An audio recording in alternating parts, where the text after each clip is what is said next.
Welcome to A Few Good Nights. Today we'll be talking about player turns. The game is comprised of 3 days. Each day in the game consists of 3 rounds called Dawn, Dusk, and Night. Each player receives 1 turn per round. Note, during a night round, there are a few changes to the rules, but we'll cover that later. Turns are conducted in a clockwise turn order, starting with first player. Each player's turn consists of 2 phases called the planning phase, then the adventure phase. A player must complete both phases in order to complete their turn. During the planning phase, a player may do any or all of the following in any order: buy or sell items, equip items, buy or sell potions, use potions, or buy or swap a gem gamble card. Note, a player does not have to do anything from this phase if they do not want to. Buy an item. A player may buy any item from the item shop. Pay the one-time golden mana cost as shown on the card, collect the card and place it face down in your player area. In this example, the battle axe would cost 200 gold and 1 mana.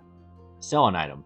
A player can sell one of their items for half of its gold cost. Do not collect any mana. Place the sold item face up in the discard pile.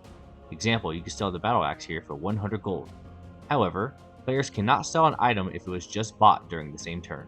Equip an item. To equip an item, place it face up in your player area. To unequip it, keep it face down. Note, only equipped items can be used during the next phase called the adventure phase.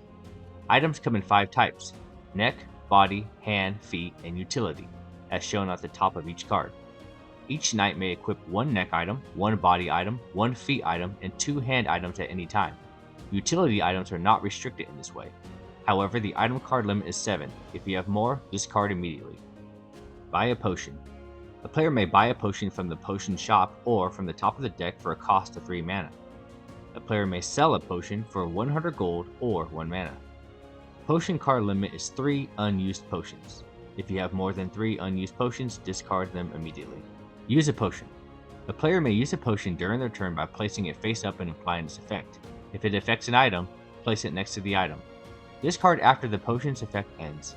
Note, fast-acting potions can be used at any time during the game. These potions have the lightning symbol on them. Buy a gem gamble card. Once per turn, a player may buy a gem gamble card from the gem shop or from the top of the gem gamble deck. The gem gamble card limit is 3. Swap a gem gamble card.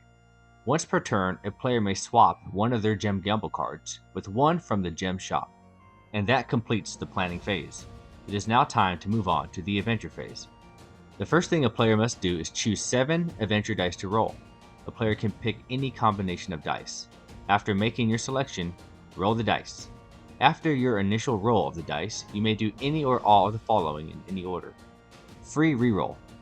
Use gem tokens, or use your equipped items. Free reroll. Once per turn, you may reroll any number of your dice, except for goblins, warlords, and bombs. Only items and potions can affect these symbols. This is a standalone reroll. It cannot be combined with other abilities. However, it can be used at any point during your adventure phase prior to collecting damage and rewards. Use gem tokens. You can add gem tokens to your roll results during your turn. Add the depicted gem on the token to a matching set of gems from your dice to increase its size. Use them prior to collecting damage and rewards. Afterwards, return any used gem tokens to the bottom of the gem token stack. Use equipped items. Each equipped item can be used once per turn. Once it is used, it cannot be used again until the following round. Turn an item card sideways after it has been used to keep track. One-use items are discarded after use. Main item abilities. Items have many abilities, but these are the 4 primary abilities: block, defeat, reroll goblin, and reroll gem.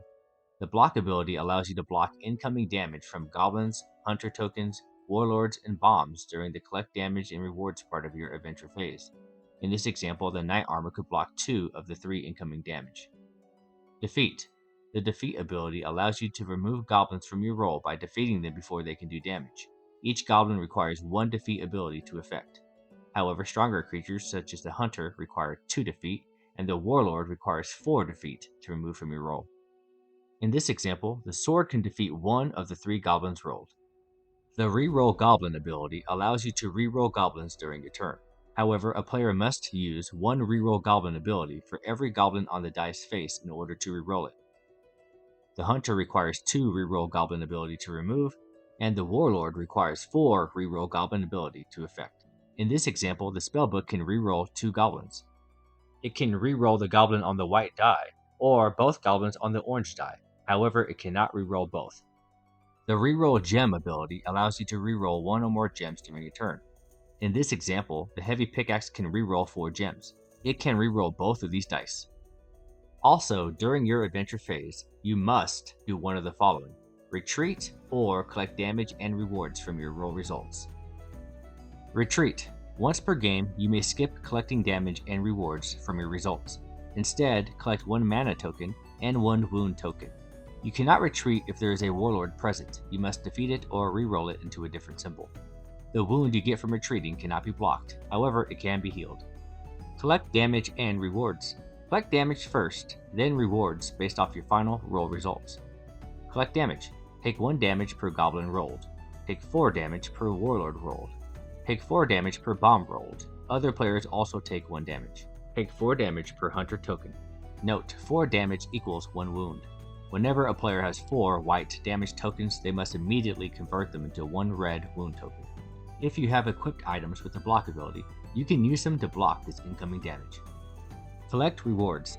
Earn golden mana from each set of gems in treasure chest roll. Gems come in 4 colors: blue, green, red, purple. A player may collect a reward for up to 4 sets each turn, 1 set per gem color. If you rolled a set of 3 red gems and a set of 5 green gems, you would get to collect a total of 600 gold and 2 mana. Max sets. The largest set you can collect rewards for is called a max set. This is a set of 10 or more gems. It is recommended that players attempt to roll large sets of matching gems in order to increase the amount of gold and mana they can earn. Wrap up. To wrap up your adventure phase, do the following. Assess for spillovers. If a player collected rewards for a max set, but the set consisted of 11 or more gems, this is called a spillover. All other players get to collect 1 gem token per spillover a player has. Aggro. If a player retrieved over 1,000 gold during a dawn or dusk turn, or over 1,200 gold during a night turn, the player gains the attention of a hunter. The player must add 1 hunter token to their player area. It will be added to the player's next adventure dice roll. Other players may now collect rewards from their gem gamble cards. The current player does not collect rewards from their own gem gamble cards, unless otherwise stated by an item. If it's the end of a round, all players must compare gold by counting up their gold tokens. Identify the richest player. Any player behind the richest player by over 1,000 gold gets to collect 1 boon token per 1,000 gold behind that player. Boon tokens serve as the game's catch-up feature, and they allow players to use one of the following abilities during their turn. 1. Add 1 adventure dice to their roll, and re-roll any 2 adventure dice during their turn. 2. Heal 3 damage and collect 3 mana.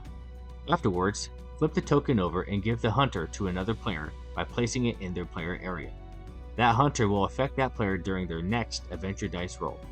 And that's the end of the adventure phase and the player turn. To wrap up, we're going to quickly cover night rounds. Rule changes. The first thing a player must do is flip their rewards card over to the night side. Use this side to determine rewards. Rewards are greater at night. A night's rest. A player may skip their turn to heal 4 damage. The player cannot use any actions from the planning or adventure phase. However, the player may remove hunters, collect boons, and gem gamble rewards. Twilight Merchant. All items, potions, and gem gamble cards cost twice as much at night, double the mana and double the gold. Increased danger. Goblins, hunters, and warlords deal double damage. Goblins deal 2, hunters 8, and warlords 8, but the ability to re-roll them or defeat them is the same. Also, bombs are unaffected by night. At the end of the night round, do the following. Refill shops. At the end of the night, discard all of the cards from the item, potion, and gem shops. Refill with new cards from the top of each deck. Flip your rewards card back over to the day/dawn side. Pass the first player card to the right to determine the new order for the next day.